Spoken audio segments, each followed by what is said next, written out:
ഇളയതിൻ്റെ കലയും സംസ്കാര ചരിത്രവും എന്ന പ്രഭാഷണമാണ്. സുനിൽമാഷെ സംബന്ധിച്ചിടത്തോളം പ്രത്യേകിച്ച് പയ്യന്നൂരിനെ പരിചയപ്പെടുത്തലിൻ്റെ ആവശ്യകതയില്ലാത്ത വ്യക്തിത്വമാണ്. മറ്റ് സംഘാടക പ്രതിനിധികളെ,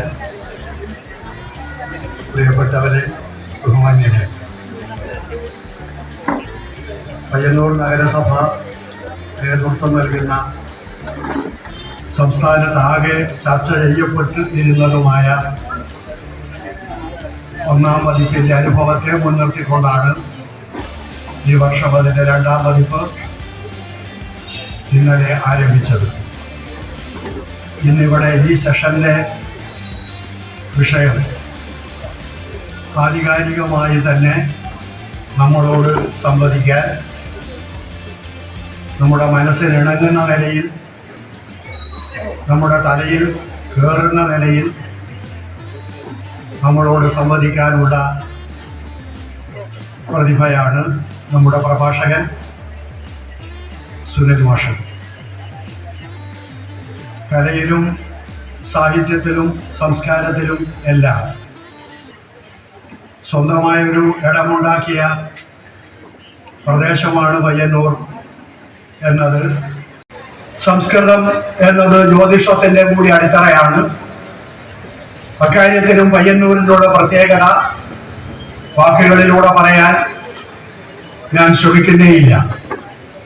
കോൽക്കളി, പയ്യന്നൂർ കോൽക്കളി കേരളത്തിലുടനീളം പ്രചാരം നേടിയതും അംഗീകാരം നേടിയതും ആ കോൽക്കളി രംഗത്ത് പുതിയ ഭാഷ്യം ചമക്കാൻ വേണ്ടി പുതുതലമുറയിൽ പെട്ട നമ്മുടെ എത്രയോ പേർ ഈ സദസ്സിൽ ഉൾപ്പെടെ ഇരിക്കുന്നുണ്ട് എന്നുള്ളതാണ്. കളരിയിലും പയ്യന്നൂരിൻ്റെ സ്ഥാനം അതേ നിരക്ക് തന്നെയാണ്. ആയുർവേദം തുടങ്ങിയിട്ടുള്ള മേഖലകളിലുമെല്ലാം നമ്മുടെ പ്രദേശത്തിൻ്റെ പ്രത്യേകത ഇതിൽ അന്തർലീനമായി കിടക്കുന്നുണ്ട്. പയ്യന്നൂരിന് പ്രത്യേകമായ അംഗീകാരം പയ്യന്നൂരിൻ്റെ മനസ്സിൽ ലഭിച്ചതുമായ സുനിൽ മാഷിൻ്റെ പ്രഭാഷണത്തിലെ ഉൾപ്പെട്ട് കിടക്കുന്ന സാഹിത്യം, അതിൻ്റെ ഭാഷ, അതിൻ്റെ ശൈലി പ്രത്യേകത, ഈ നിലയിലെല്ലാം പയ്യന്നൂരിൻ്റെ മനസ്സിൽ ഇടം നേടിയ പ്രഭാഷകൻ ബഹുമാന്യനായ സുനിൽ മാഷെ ഈ വിഷയം അധികരിച്ചുകൊണ്ട് പ്രഭാഷണം നടത്താൻ ഞാൻ ക്ഷണിക്കുന്നു. എൻ്റെ വാക്കുകൾ നിർത്തുന്നു.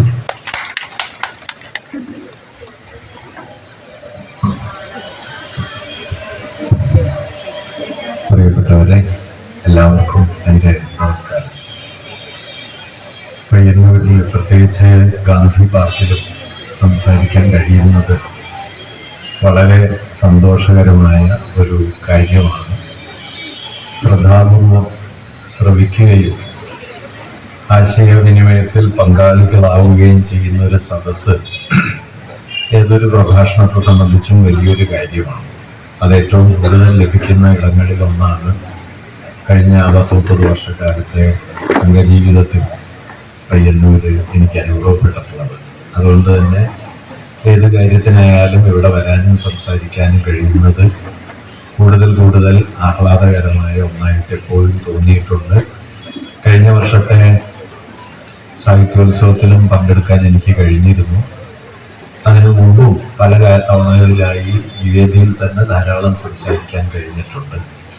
ഇത്തവണയും അങ്ങനെ ഒരു സവിശേഷ വിഷയത്തെ മുൻനിർത്തി സംസാരിക്കാൻ കഴിയുന്നത് വളരെ സന്തോഷകരമാണ്. പ്രത്യേകിച്ചും ഒരു സാഹിത്യോത്സവങ്ങൾ എന്ന് പറയുന്നത് താരതമ്യേന നഗരകേന്ദ്രിതമായി വളരെ വലിയ ആസൂത്രണങ്ങളോടെ മഹോത്സവങ്ങളായി നടക്കുന്ന സമ്പ്രദായത്തിൽ നിന്ന് മാറി അത് പ്രാദേശികമായി തദ്ദേശീയ ജനങ്ങളുടെ ഒരു കൂട്ടായ്മയായി ഒരു മതനിരപേക്ഷമായ ഏറ്റവും പ്രധാനപ്പെട്ട ഒരു ഉത്സവം തന്നെയായി അതിനെ മാറ്റി തീർക്കുന്ന ഒരു പ്രവർത്തനമാണ് ഇവിടെ നടക്കുന്നത്. ഇത് ആ നിലയിൽ പ്രധാനപ്പെട്ട ഒരു കാര്യവുമാണ് എന്ന് ഞാൻ കരുതുന്നു.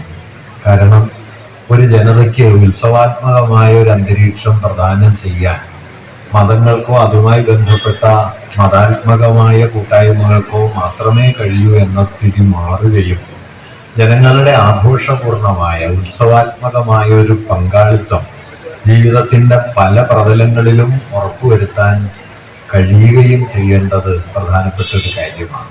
കാരണം മനുഷ്യർക്ക് ചിന്തിക്കാനും ആലോചിക്കാനും ഒക്കെയുള്ള താല്പര്യങ്ങൾ ഉള്ളതുപോലെ തന്നെ ആഘോഷപൂർണമായി ജീവിക്കാനുള്ള ആ താല്പര്യങ്ങളും ഉണ്ട്. ഒരുപക്ഷെ നമ്മുടെ രാഷ്ട്രീയ പ്രക്രിയകളും നമ്മുടെ രാഷ്ട്രീയ ഇടപെടലുകളും പൊതുവിൽ അത്തരത്തിലുള്ള ഒരു ഉത്സവാത്മകം എന്ന് വിളിക്കാവുന്ന മനുഷ്യരുടെ ജീവിതോത്സാഹത്തെ വലിയ തോതിൽ ആവിഷ്കരിക്കുകയും അതിൽ അഭിരമിക്കാൻ അവരെ പ്രേരിപ്പിക്കുകയും ചെയ്യുന്ന പ്രവൃത്തികൾ ഏറെയൊന്നും ചെയ്തിട്ടില്ല. പൊതുവെ നമ്മുടെ രാഷ്ട്രീയ ജീവിതം സംയമനത്തിൻ്റെയോ അല്ലെങ്കിൽ നിയന്ത്രണത്തിൻ്റെയോ ക്രമീകരണത്തിൻ്റെയോ ഒരു ലോകമായിട്ടാണ് ദീർഘകാലം നിലനിന്നത്. ദേശീയ പ്രസ്ഥാന കാലം മുതൽ അതിനങ്ങനെ ഒരു പ്രകൃതമുണ്ട്.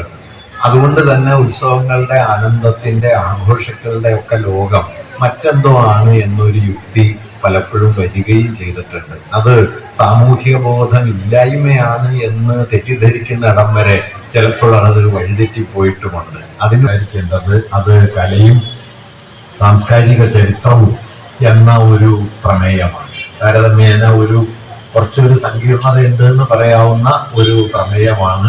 വിപുലമായ ആലോചനകൾ ധാരാളമായി ഈ വിഷയത്തെ മുൻനിർത്തി നടന്നിട്ടുണ്ട്. ഞാൻ അതിനെ മുഴുവൻ ക്രോഡീകരിച്ച് പറയാനൊന്നും മുതിരുന്നില്ല. അടിസ്ഥാനപരമായ ചില ആശയങ്ങൾ ഈ വിഷയത്തെ മുൻനിർത്തി ചില വീക്ഷണഗതികളെ മുൻനിർത്തി പറയാം. ഇതിപ്പോ ഈ രൂപത്തിൽ മാത്രമേ പറയാൻ കഴിയുള്ളൂ എന്നൊന്നുമല്ല. പല രൂപത്തിൽ ഈ വിഷയത്തെ സമീപിക്കാം. അതിലൊരു പ്രത്യേക രീതിയിൽ ഞാൻ അതിനെ നോക്കിക്കാണാൻ ശ്രമിക്കുന്നു എന്ന് മാത്രമേ ഉള്ളൂ. വ്യത്യസ്തമായ വീക്ഷണഗതികൾ, വിശദീകരണങ്ങൾ ഈ പ്രമേയത്തെക്കുറിച്ച് തന്നെ മറുഭാഗത്തു നിന്നും ഉണ്ടാകാവുന്നതാണ്. എന്താണ് കല മനുഷ്യർക്ക് നൽകുന്നത് എന്നതിനെ കുറിച്ച് ധാരാളം ചോദ്യങ്ങൾ എല്ലാ കാലത്തും ഉണ്ടായിട്ടുണ്ട്. കലയെക്കുറിച്ചുള്ള ആദ്യത്തെ ഗൗരവപൂർണമായ വിചാരങ്ങൾ തന്നെ കലയുടെ ഒരു നിഷേധാത്മകതയിൽ ഊന്നുന്നതായിരുന്നു നമുക്കറിയാം. അപ്പൊ പാശ്ചാത്യ ചിന്തയിൽ കല എന്ത് ചെയ്യുന്നു എന്നതിനെ കുറിച്ച് ആദ്യം ആലോചിച്ച ആളുകളിൽ ഒരാൾ പ്ലേറ്റോ ആണ്.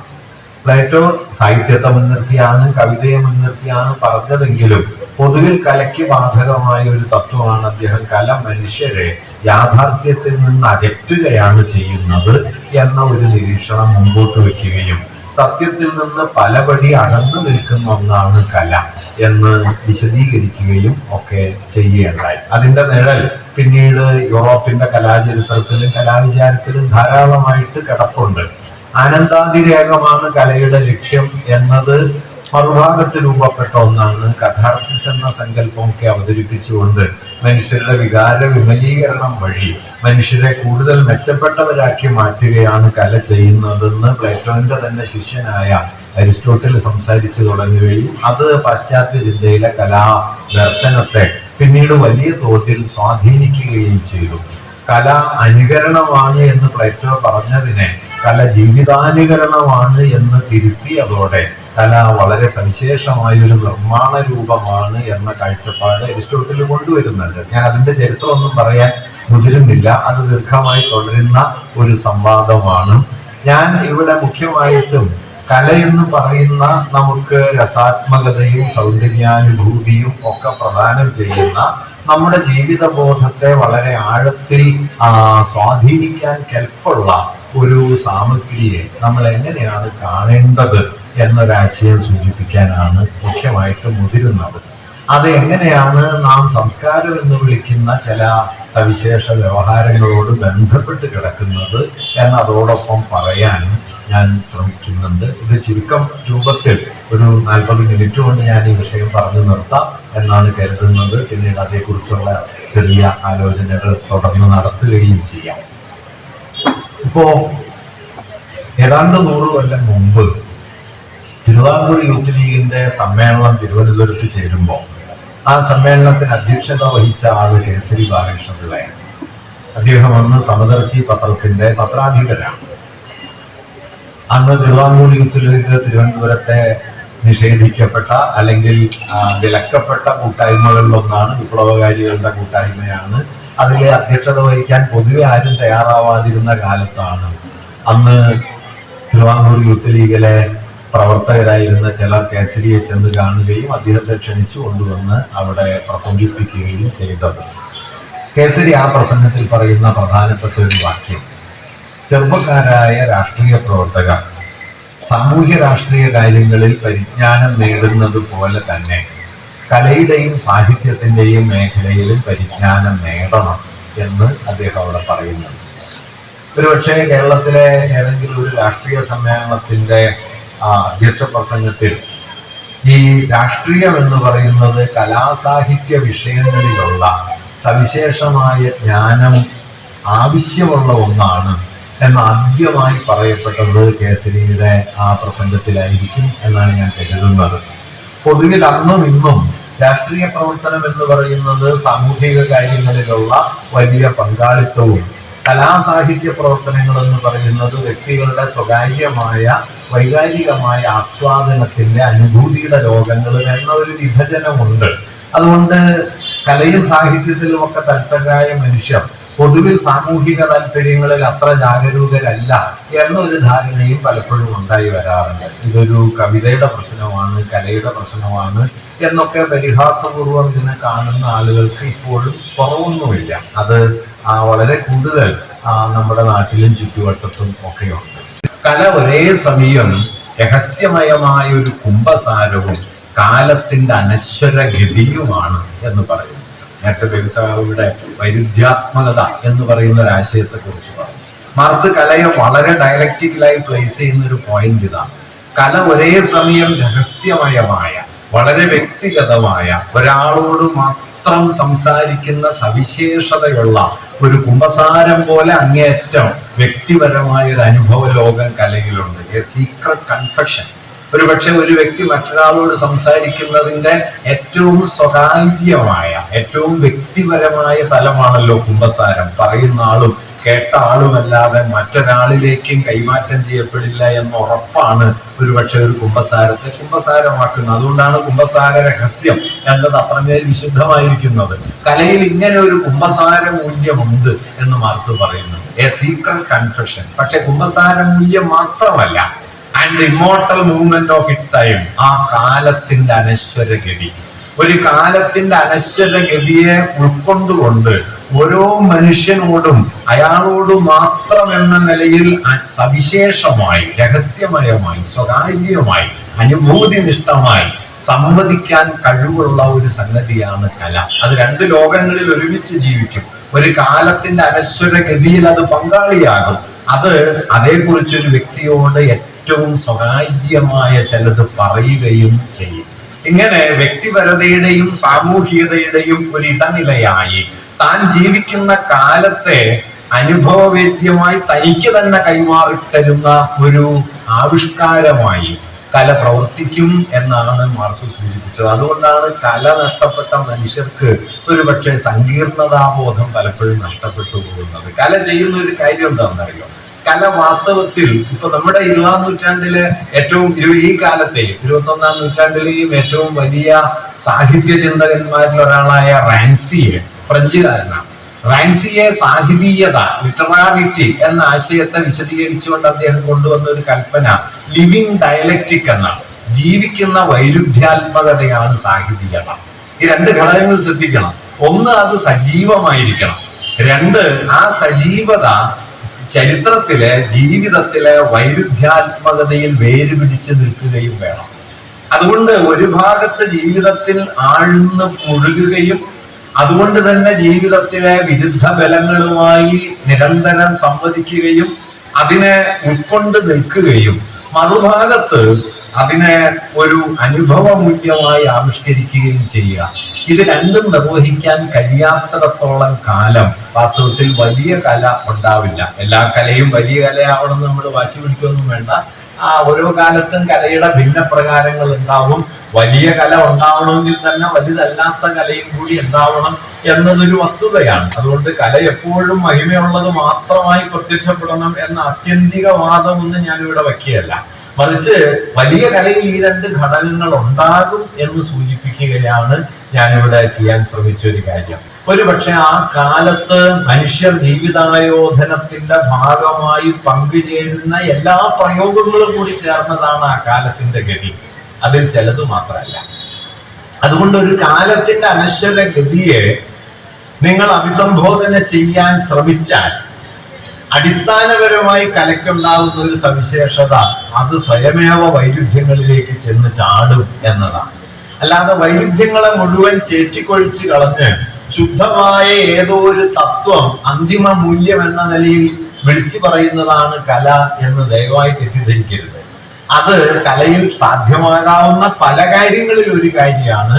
ചിലപ്പോഴൊക്കെ കല അത് ചെയ്തിട്ടുമുണ്ട്. പക്ഷെ കലയുടെ അന്തിമ ദൗത്യം അതൊന്നുമല്ല. തന്റെ കാലത്തിൽ പ്രവർത്തിക്കുന്ന ആഴമേറിയ വൈരുദ്ധ്യങ്ങളെ തിരിച്ചറിയലാണ് സമഗ്രതാബോധം എന്ന് അദ്ദേഹം പറയുന്നുണ്ട്. ഈ സമഗ്രതാബോധത്തിലേക്ക് നമ്മെ കൊണ്ടുപോകാൻ ഒരു പക്ഷേ കലയ്ക്ക് കഴിയുന്നിടത്തോളം മറ്റെന്തിനെങ്കിലും കഴിയുമോ എന്നതാണ് കലയെ സംബന്ധിച്ച പ്രധാനപ്പെട്ട ഒരു കാര്യമായി നാം കാണേണ്ടത്. അതുകൊണ്ടാണ് ഇമോർട്ടൽ മൂവ്മെന്റ് ഓഫ് ടൈം എന്ന് മാർക്സ് അതിനെ ഒരു ഭാഗത്ത് വിശദീകരിക്കുന്നത്. മറുഭാഗത്താകട്ടെ അത് ഒരു തത്വമായി സാമൂഹ്യ ശാസ്ത്ര ഗ്രന്ഥങ്ങളിലോ മറ്റോ വിശദീകരിക്കപ്പെടുന്ന ആശയരൂപങ്ങളായി അല്ല കലാവസ്തു നിലനിൽക്കേണ്ടത്. കലാവസ്തുവിന്റെ പ്രാഥമികമായ ജീവിത സ്ഥാനം അനുഭവമൂല്യമാണ്, അനുഭൂതിയാണ്. അതുകൊണ്ട് അനുഭൂതിയായി പരിണമിക്കാത്ത ഒരാശയത്തിനും കലയായി നിൽക്കാൻ കഴിയില്ല. കല ഒരാളോടൊരു സീക്രട്ട് കൺഫെഷൻ എന്ന പോലെ, രഹസ്യാത്മകമായ ഒരു കുമ്പസാരം പോലെ ഒരു വ്യക്തിയോട് മാത്രമായി ചിലത് പറയണം. നിന്നോട് മാത്രം പറഞ്ഞതല്ല, എന്നോട് മാത്രം പറയുന്നത്. നമ്മോട് പറഞ്ഞത് മാത്രമല്ല, എന്നോട് മാത്രം. വെലുപ്പള്ളി കവിതയിൽ ചോദിക്കും, എന്നോട് ഒച്ച കേട്ടുവോ വേറിട്ട്. അങ്ങനെ എനിക്ക് മാത്രം വേറിട്ട് കേൾക്കാൻ കഴിയുന്ന ഒരു മൂല്യം ഒരു കലാവസ്തു എനിക്ക് നൽകുന്നില്ലെങ്കിൽ ആ കലാവസ്തുവിന് അതിന്റെ കലയുടെ ഉന്നതമായ പ്രതലങ്ങളിലേക്ക് സഞ്ചരിച്ചെത്താൻ പ്രയാസമാണ്. ഇത് കലയ്ക്ക് കൈവരുന്നത് എങ്ങനെയാണ്? ഇത് കലയ്ക്ക് കൈവരുന്നത് കലയിൽ ദൈവസഹജമായി എന്തോ മുൻകൂറായി നിക്ഷേപിക്കപ്പെട്ട വൈവിധ്യങ്ങൾ കൊണ്ടല്ല. അങ്ങനെ കരുതുന്നവരുണ്ട്. അത് അവരുടെ വീക്ഷണഗതിയാണ്. കല ദൈവികമോ അതിഭൗതികമോ ആയ മൂല്യങ്ങൾ സംഭരിക്കപ്പെട്ട ഒരിടമാണെന്നും അതാണ് കാലത്തിലേക്ക് പല രൂപത്തിൽ പ്രസരിക്കുന്നത് എന്നും കരുതുന്ന കലാചിന്തകരുണ്ട്. കല മനസ്സിൽ അനുഭവിച്ചാൽ മതി, ആവിഷ്കരിക്കുക പോലും വേണ്ട എന്ന് കരുതിയ കലാചിന്തകരും ഉണ്ടായിട്ടുണ്ട്. ഞാൻ ആ വാദങ്ങളെ കുറിച്ചൊന്നും തർക്കത്തിന് മുതിരെയല്ല. ആ വാദങ്ങളൊക്കെ നിലനിൽക്കെ തന്നെ കലയ്ക്ക് അതിവർത്തന ശേഷിയും കലയ്ക്ക് സമഗ്രതാ ശേഷി ബോധമുളവാക്കാനുള്ള കഴിവും കൈവരുന്നത് അത് ചരിത്രത്തിൽ വേരാഴ്ത്തി നിൽക്കുമ്പോഴാണ്. ചരിത്രത്തിൽ വേരാഴ്ത്തി നിൽക്കുക എന്ന് പറയുന്നതിന്റെ ലളിതമായ അർത്ഥം അത് വൈരുദ്ധ്യങ്ങളിൽ വേരുപിടിക്കുന്നു എന്നതാണ്. ഒരു കാലത്തെ രൂപപ്പെടുത്തുന്ന പ്രവണതകൾ ഒരു ഭാഗത്ത്, ഒരു കാലത്തിനുള്ളിൽ തന്നെ അതിനോടിടയുന്ന പ്രവണതകൾ മറുഭാഗത്ത്. വെലുപ്പള്ളിയുടെ പ്രസിദ്ധമായ കുടിയൊഴിക്കലിൽ, ആ കുടിയൊഴിക്കലിൽ നിങ്ങൾക്ക് ഇത് ഏറ്റവും ശക്തമായിട്ട് കാണാനായിട്ട് കഴിയും. മലയാളത്തിൽ ഒരു ചെറിയ ഉദാഹരണം ഞാൻ പറഞ്ഞതേ ഉള്ളൂ. കാരണം കുടിയൊഴിക്കല് കേരളത്തിൽ 1940കളോടെ 50കളോടെ രൂപപ്പെട്ട പുരോഗമനപരം എന്ന് നാം പൊതുവെ കരുതിപ്പോരുന്ന രാഷ്ട്രീയ ബോധത്തിന്റെ ഒരു ആവിഷ്കാരം കൂടിയാണ്. അതിന്റെ ആവിഷ്കാരം ആ രാഷ്ട്രീയ ബോധത്തിന്റെ പ്രതിനിധിയാണ് ആ കവിതയിലെ നായകനായിട്ട് നിലനിൽക്കുന്നത്. പക്ഷെ ഈ നായകത്വം ലളിതമായി പറഞ്ഞു കഴിഞ്ഞാൽ ഒരു മധ്യവർഗ പുരുഷ നായകത്വം, ഒരു മധ്യവർഗ പുരുഷ സവർണ നായകത്വം. ഈ സവർണ നായകത്വം ആശയം കൊണ്ട് വിപ്ലവപരമായി ജീവിക്കുമ്പോഴും ജീവിതം കൊണ്ട് യാഥാസ്ഥിതികമായി തുടരുന്നുണ്ട്. അതുകൊണ്ട് വിപ്ലവത്തിന് വേണ്ടി ഒരു ഭാഗത്ത് വാദിക്കുന്ന ആളുകൾ തന്നെ വിപ്ലവകാരികളുടെ ജാഥ വരുന്ന സമയത്ത് അതിനെ ചൊല്ലി ഭയക്കുന്നുണ്ട്. ആ ജാഥയെ കുറിച്ച് വല്ലുപള്ളി എഴുതുന്നത് കൂകിയാർപ്പിട്ട് കൂളികൂളന്മാർ കൂരിരുട്ടിന്റെ കാടിളക്കുന്നു എന്നാണ്. ഇയാൾ സ്വയമേവ വിപ്ലവകാരിയാണെന്ന് സങ്കല്പിക്കുന്നുണ്ട്. പക്ഷെ സ്വയമേവ വിപ്ലവകാരിയാണെന്ന് സങ്കല്പിക്കുമ്പോഴും മേലുരക്കൈ പിടിച്ച് നിന്നെ ഞാൻ സ്വർഗത്തിലേക്ക് ഉയർത്തുമെന്ന് തന്റെ കാമുകിയായ, തന്റെ പതിതയായ, പതിതവർഗത്തിൽ ജനിച്ച താണവർഗത്തിലാകിലും നിന്നെ മേലുരക്കൈ പിടിച്ച് നാഗത്തിലേക്ക് ഉയർത്തുമെന്നൊക്കെ തന്റെ കാമുകിയെ കുറിച്ച് പറയുന്ന ഒരു പുരോഗമനവാദിയാണ് കവിതയിലെ നായകൻ. പക്ഷെ അയാൾക്ക് വിപ്ലവകാരികളുടെ ജാഥ വരുന്ന സമയത്ത് വാസ്തവത്തിൽ ആ ജാഥയെ ഉൾക്കൊള്ളാൻ പറ്റുന്നില്ല. അത് കൂളികൂളന്മാരുടെ ഒരു ജാഥയാണ് എന്ന് അയാൾക്ക് തോന്നുന്നുണ്ട്. ഇത് അയാൾക്ക് ഒറ്റയ്ക്ക് തോന്നിയതൊന്നുമല്ല കേട്ടോ. കേരളത്തിലുടനീളം തോന്നിയ ഒരു തോന്നൽ ഇതിനകത്തുണ്ട്. കാരണം കേരളീയ നവോത്ഥാനം ജന്മം നൽകിയ മധ്യവർഗപരത എന്ന് പറയുന്നത് എങ്ങനെയാണ് നമ്മുടെ പുരോഗാമിത്വത്തിന്റെ അതിരുകളെ നിയന്ത്രിച്ചതെന്നും അതെങ്ങനെയാണ് അകമേ തന്നെ ഒരു യാഥാസ്ഥിതികത്വമായി പരിണമിച്ചത് എന്നും ഒരുപക്ഷെ ഇന്ന് നമുക്ക് നന്നായിട്ട് അറിയാം. അത് വളരെ കൂടുതൽ അനുഭവിക്കുന്ന ഒരു സമൂഹമായി നമ്മൾ 950 നിന്ന് 7 പതിറ്റാണ്ട് കഴിയുമ്പോൾ മാറിയിട്ടുണ്ട്. പക്ഷെ വല്ലുപ്പള്ളി അത് 50കളിൽ എഴുതി. കുഴിയൊരിക്കൽ നിങ്ങൾ ഇനിയും സൂക്ഷിച്ചു വായിച്ചാൽ ഈ വൈരുദ്ധ്യം അന്നേ തെളിയുന്നത് നമുക്ക് കാണാം. ഒരു പക്ഷെ മലയാളത്തിൽ ഈ വൈരുദ്ധ്യത്തെ കുറിച്ച് ആദ്യം എഴുതിയ ആളുകളിൽ ഒരാൾ വല്ലുപ്പള്ളിയാണ്. ഒപ്പം തന്നെ ഓർക്കേണ്ട കാര്യം, ഈ വൈരുദ്ധ്യത്തിനുള്ളിൽ സ്വയം ജീവിച്ച ഒരാൾ കൂടിയായിരുന്നു വല്ലുപ്പള്ളി. എടശ്ശേരിയെ പോലെ അതിന് പുറത്തേക്ക് കടന്നു എന്ന് പറഞ്ഞുകൂടാം. അല്ലെങ്കിൽ ഒരു പ്രോലിറ്റേറിയൻ എന്ന വീക്ഷണത്തിലേക്ക് താനായിട്ട് തന്നെ എത്തിച്ചേർന്നോ എന്നും സംശയമാണ്. പക്ഷെ ഈ വൈരുദ്ധ്യത്തിനുള്ളിൽ അദ്ദേഹമുണ്ട്. അതുകൊണ്ട് ഒരു ഭാഗത്ത് പുരോഗാമിയായിരിക്കുക, മറുഭാഗത്ത് ആ പുരോഗമനത്തിനകത്ത വൈരുദ്ധ്യത്തിൽ സ്വയം ആണ്ട് മുഴുകുകയും ചെയ്യുക. ഇങ്ങനെ ഈ കവിത സൂക്ഷ്മമായിട്ട് വായിച്ചാൽ വാസ്തവത്തിൽ നമ്മുടെ നവോത്ഥാന ആധുനികത ജന്മം നൽകിയ ഒരു വലിയ പുരോഗമനപരമായ ബോധത്തിന്റെ ആന്തരിക വൈരുദ്ധ്യങ്ങൾ എന്തായിരുന്നു? അതെങ്ങനെയാണ് സ്ത്രീവിരുദ്ധമായി പോയത്? അതെങ്ങനെയാണ് ഫ്യൂഡൽ മൂല്യങ്ങളെ ആഭിജാതമായ മൂല്യവിചാരം എന്ന നിലയിൽ കൊണ്ടു നടന്നത്? അതെങ്ങനെയാണ് നമ്മുടെ വിപ്ലവാത്മകതയെ പോലും ഒരു ആശയരൂപമാക്കുകയും അനുഭവമൂല്യമാക്കാതിരിക്കുകയും ചെയ്തത് എന്നൊക്കെ വല്ലുപ്പള്ളി ആ കവിതയിൽ എഴുതുന്നുണ്ട്. 1952 അത് പുറത്തു വരുന്നത്. വല്ലുപ്പള്ളിക്ക് അത് എഴുതാൻ പ്രേരണയായത് 48 കൽക്കത്ത സെൻസസ് ഉണ്ടാക്കിയ അസ്വാസ്ഥ്യങ്ങളാണ് എന്ന് പലരും പറഞ്ഞിട്ടുണ്ട്. ഞാൻ അതിന്റെ പ്രേരണകളെ കൃത്യമായിട്ട് പറയല്ല, മറിച്ച് ഈ വൈരുദ്ധ്യം. അതുകൊണ്ട് ഒരു വലിയ കലാവസ്തു എപ്പോഴും ചെയ്യുന്നത് എന്താന്ന് വെച്ചാൽ അത് അന്തിമമായി ഉത്തരം പറയല്ല, മറിച്ച് ഉറച്ചു നിൽക്കുന്നതിന്റെ ഉള്ളിലുള്ള ഇറക്കങ്ങളെ കാണിച്ചു തരിക, തെളിഞ്ഞു കാണുന്നതിന്റെ പിന്നിലെ ഇരുട്ടിനെ കാണിച്ചു തരിക, പ്രകാശങ്ങൾ. വല്ലുപ്പള്ളിയുടെ ഗംഭീരമായ ഒരു വാക്യമുണ്ട് കാവ്യലോക സ്മരണകളിൽ. അത് അദ്ദേഹം എഴുതുന്നത്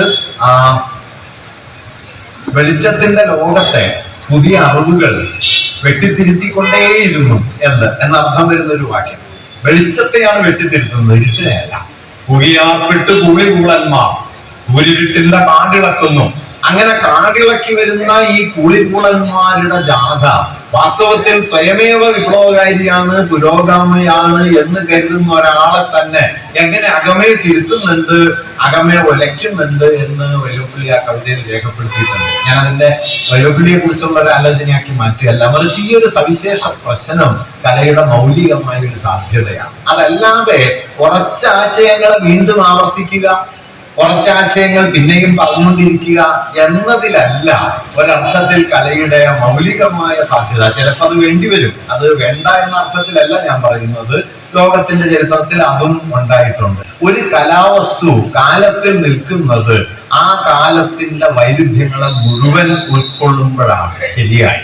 അതുകൊണ്ടാണ് ആശാൻ വലിയ കവിയായി. ആശാൻ ഒരു കാലത്തെ രൂപപ്പെടുത്തി എല്ലാ പ്രവണതകളോടും തന്റെ കവിതയിലൂടെ സംവദിക്കാൻ ശ്രമിച്ചു. അത് ആശാന്റെ കവിതയെ തന്നെ അത്യന്തം സംഘർഷമയമാക്കി മാറ്റുകയും ചെയ്തു.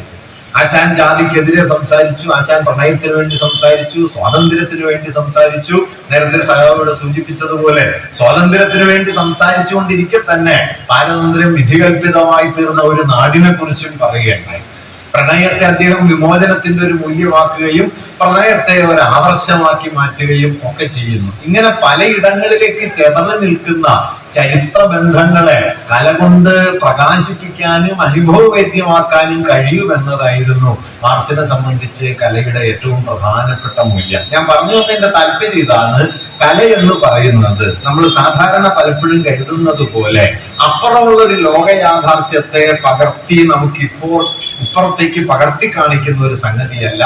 കല എന്നത് ഒരു അനുഭവ മൂല്യത്തെ നിർമ്മിക്കുന്ന ഏർപ്പാടാണ്. അതുകൊണ്ട് കല ഒരു നിർമ്മാണ സാമഗ്രിയാണ്, കല ഒരു പ്രതിഫലന സാമഗ്രിയല്ല. ഇതാണ് ഒരുപക്ഷെ വളരെ പ്രധാനപ്പെട്ട ഒരു കാര്യം. കല അപ്പുറമുള്ള നിങ്ങൾക്ക് പുറത്തുള്ള ഒരു ലോകത്തെ നിങ്ങൾക്ക് വേണ്ടി പകർത്തി കാണിച്ചു തരുന്ന ഒരു പകർപ്പെഴുത്തിന്റെ പണിയല്ല, ഒരു പകർപ്പ് പുസ്തകമല്ല കല. യാഥാർത്ഥ്യത്തിന്റെ ഒരു പകർപ്പ് പുസ്തകമല്ല, യാഥാർത്ഥ്യത്തിന്റെ നിർമ്മാണ സാമഗ്രിയാണ്. ഒരുപക്ഷെ കേരളത്തിൽ ഇക്കാര്യവും ആദ്യം പറഞ്ഞ ഒരാൾ കേസരി ബാലകൃഷ്ണപിള്ളയാണ് എന്ന കാര്യം ഞാൻ ഓർക്കുന്നു. രാജരാജീയത്തിൽ സന്ദേശകാവ്യങ്ങൾക്ക് കുറിച്ചെഴുതിയ പഠനത്തിൽ കേസരി പറയുന്ന ഒരു വാക്യം, ഒരു കാലത്തിന്റെ അനുഭവഘടനയെ രൂപപ്പെടുത്തുന്നതിൽ അദ്ദേഹം പ്രത്യേകിച്ച് പറയുന്നുണ്ട്, ഒരു കാലത്തിന്റെ പ്രണയഗതിയെ രൂപപ്പെടുത്തുന്നതിൽ ആ കാലത്തിന്റെ കാവ്യരൂപങ്ങൾക്ക് സുപ്രധാനമായ പങ്കുണ്ടാവും എന്ന് അദ്ദേഹം. നിങ്ങൾ ആലോചിച്ചാൽ 1930 മുതൽ ഏതാണ്ട് ഒരു 3 പതിറ്റാണ്ട് കാലം മലയാളിയുടെ പ്രണയ ജീവിതത്തെ രൂപപ്പെടുത്തിയതിന്റെ കേന്ദ്രം രമണൻ എന്ന കവിതയായി. രമണനെ മുഴുവൻ ആളുകളും കമ്പ് വായിച്ച് അവരാരും പ്രേമിച്ചിട്ടൊന്നുമില്ല. പക്ഷേ പ്രണയാനുഭൂതിയുടെ വലിയൊരു ലോകം, ഒരുപക്ഷെ തങ്ങളുടെ ജീവിത പരിസരത്തിൽ തങ്ങൾ ആരും അനുഭവിച്ചിട്ടില്ലാത്ത ഒരു പുതിയ ലോകം ഈ കവിത സൃഷ്ടിക്കുകയും മലയാളിയുടെ ജീവിതാനുഭവത്തിന്റെ അടിപ്പടവുകളിൽ ഒന്നായിട്ട് അത് മാറിത്തീരുകയും ചെയ്തു. ഇങ്ങനെ കല ഒരു നിർമ്മാണ സാമഗ്രിയായി പ്രവർത്തിക്കുമെന്നും അത് അങ്ങനെ പ്രവർത്തിക്കുന്നത് അതിഭൗതികമായ ഒരു ശക്തിവിശേഷം കൊണ്ടല്ല, ദൈവികമായ ചില മൂല്യങ്ങൾ മുൻകൂറായി അതിൽ നിക്ഷേപിക്കപ്പെട്ടത് കൊണ്ടല്ല, മറിച്ച് സംസ്കാരം എന്ന് നാം മനസ്സിലാക്കി വരുന്ന ജീവിത ബന്ധങ്ങൾക്കുള്ളിൽ അത് വേരുപിടിച്ചു നിൽക്കുന്നത് കൊണ്ടാണ്. എന്താണ് സംസ്കാരം എന്ന വാക്കിലൂടെ നാം മനസ്സിലാക്കേണ്ടത്? സംസ്കാരം എന്ന വാക്ക് വളരെ കൺഫ്യൂസിംഗ് ആയ, വളരെ സന്നിഗ്ധതയുള്ള ഒരു വാക്കാണ്. റൈമണ്ട് വില്യംസ് എന്ന് പറയുന്ന മാർക്സിസ്റ്റ് ചിന്തകൻ അദ്ദേഹത്തിന്റെ പ്രധാന പഠനങ്ങളിൽ ഒരിടത്ത് പറയുന്നത് ഇംഗ്ലീഷ് ഭാഷയിലെ ഏറ്റവും കുഴപ്പം പിടിച്ച വാക്കാണ് സംസ്കാരം എന്ന് പറയുന്നുണ്ട്. ആ കുഴപ്പത്തിന്റെ ഒരു ഉദാഹരണം ഞാൻ നിങ്ങളോട് പറഞ്ഞാൽ, ഏതാണ്ട് 100 കൊല്ലം മുമ്പ് മലയാളത്തിലെ ആദ്യത്തെ പ്രധാന നിഘണ്ടുവായ ശബ്ദധാരാവലി വരുമ്പോ അതിന്റെ 1-ാം പതിപ്പിനെ കുറിച്ച് പി ഗോവിന്ദപിള്ള പണ്ട് എഴുതിയ ഒരു ലേഖനത്തിൽ പറയുന്നുണ്ട്. അതിൽ സംസ്കാരം എന്ന വാക്കുണ്ടായിരുന്നു. പി ജി പറയുന്നത് ആ വാക്കിന് പക്ഷേ 2 അർത്ഥങ്ങളാണ് ഉണ്ടായിരുന്നത്. ഒന്ന് ഷോഡശ സംസ്കാരം, അത് ഈ നമ്പൂതിരിമാരുടെയും മറ്റും ദൈനംദിന ജീവിതത്തിലെ ആചാരാനുഷ്ഠാനങ്ങളെ കുറിച്ച് പറയുന്ന ഒരു കാര്യമാണ് ഷോഡശ സംസ്കാരം. 2-ാമത്തെ അർത്ഥം ശവസംസ്കാരം. 100 കൊല്ലം മുമ്പാണ്. ഇന്ന് നാം സംസ്കാരം എന്ന് പറയുന്ന സാംസ്കാരിക വകുപ്പ് മന്ത്രിയായിരുന്നു. ഈ മന്ത്രിയായിരിക്കുന്ന അർത്ഥം വാസ്തവത്തിൽ 100 കൊല്ലം മുമ്പുള്ള ഡിക്ഷണറിയിലില്ല. ശവസംസ്കാരവും ഷോഡശ സംസ്കാരവും മാത്രമേ ഉള്ളൂ. പിന്നീട് ശ്രീകണ്ഠേശ്വരത്തിന്റെ മകൻ 1950-കളില് ഈ നിഘണ്ടു പരിഷ്കരിച്ചപ്പോഴാണ് വിദ്യാഭ്യാസവും മറ്റും കൊണ്ട് മനുഷ്യർക്ക് കൈവരുന്ന മാനസികമായ ഗുണവിശേഷം എന്നർത്ഥം കൊണ്ടുവന്ന് മൂല്യ വിചാരമെന്നോ ഉന്നതമായ ചില സാമൂഹ്യ ബോധ്യങ്ങളെന്നോ ഒക്കെയുള്ള അർത്ഥത്തിലേക്ക് സംസ്കാരം എന്ന വാക്കിനെ മാറ്റിയെടുത്തത്. അത് അവിടെ നിന്നില്ല. അത് പിന്നെയും ധാരാളം പരിവർത്തനങ്ങൾക്ക് വിധേയമായി. സംസ്കാരം ഒരു മൂല്യവിചാരമാണ് എന്ന വാദം 19-ാം നൂറ്റാണ്ട് മുതൽ യൂറോപ്പിലുണ്ട്. നമ്മുടെ നാട്ടിലേക്കും പിന്നാലെ അത് വരുന്നുണ്ട്. സംസ്കാരം ആചാരാനുഷ്ഠാനങ്ങളും അല്ലെങ്കിൽ ആചാരക്രമങ്ങളുമാണ് എന്ന ഒരു നരവംശാസ്ത്രപരമായ വീക്ഷണവും 19-ാം നൂറ്റാണ്ടില് രൂപപ്പെടുന്നുണ്ട്. ഇത്തരത്തിൽ ക്യാൻവാസ് പ്രത്യക്ഷപ്പെട്ടതോടെയാണ് വാസ്തവത്തിൽ ചിത്രകല അതുവരെ നിലനിന്നിരുന്ന ലോകത്ത് നിന്ന് മാറിയത്. അതുവരെ അമ്പലച്ചുവരിലും പള്ളിച്ചുവരിലും കൊട്ടാരത്തിന്റെ ഭിത്തികളിലും സമ്പന്ന ഗൃഹങ്ങളിലും ഒക്കെയാണ് ചിത്രങ്ങൾ പൊതുവെ വരച്ചു വെക്കപ്പെട്ടിരുന്നത്. അവയൊക്കെ അത് വരച്ചു വെക്കപ്പെട്ട സ്ഥലങ്ങളുടെ താല്പര്യങ്ങളോട് ബന്ധപ്പെട്ടതാണ്. അമ്പലങ്ങളിൽ അത് മതത്തോട്, കൊട്ടാരങ്ങളിൽ രാജവാഴ്ചയോട്, ഓരോ സ്ഥലങ്ങളിലും അത് വരച്ചവരുടെയും വരച്ച സ്ഥലത്തിന്റെയും താല്പര്യങ്ങളുമായി കൂടിക്കലർന്നാണ് ആ ചിത്രം നിന്നത്. ഒരു കലാവസ്തു എന്നതിനേക്കാൾ, ഒരു സൗന്ദര്യാത്മക വസ്തു എന്നതിനേക്കാൾ അമ്പലത്തിലെ ചിത്രം മതത്തിന്റെ ഭാഷയിലാണ്, പള്ളി ചിത്രം പള്ളിയുടെ ഭാഷയിലാണ്, കൊട്ടാരത്തിലെ ചിത്രം രാജാവിന്റെ യുക്തിയിലാണ്. ഇതിൽ നിന്ന് ചിത്രം പുറത്തു കടക്കുകയും, ലളിതമായി പറഞ്ഞാൽ ചിത്രം സെക്യുലർ ആവുന്നത് ചിത്രം ക്യാൻവാസിൽ വന്നപ്പോഴാണ്. അതോടെ ക്യാൻവാസിൽ വന്ന ചിത്രം മറ്റെല്ലാ അതിർത്തികളിൽ നിന്നും പുറത്തു കടന്ന് ഒറ്റക്കൊരു കലാവസ്തുവായി. പക്ഷെ ക്യാൻവാസിൽ നിന്ന് ചുമരിൽ നിന്ന് ക്യാൻവാസിലേക്ക് ചിത്രം വന്നതോടൊപ്പം തന്നെയാണ്, അഥവാ ചിത്രം സെക്യുലറായ അതേ സന്ദർഭത്തിൽ തന്നെയാണ് ചിത്രം ഒരു വിൽപ്പന വസ്തുവായത്. അതോടെ കമ്പോളത്തിൽ വിൽക്കാവുന്ന ഒന്നായി. നിങ്ങൾക്ക് അമ്പലച്ചുവരിൽ ചിത്രം വിൽക്കാൻ പറ്റില്ല. സിസ്റ്റൈൻ ചാപ്പലിലെ റാഫേലിലെ മൈക്കലാഞ്ചലോനെ നിങ്ങൾക്ക് വിൽക്കാൻ പറ്റില്ല. പക്ഷേ ക്യാൻവാസിലെ മൈക്കലാഞ്ചലോനെ വിൽക്കാം.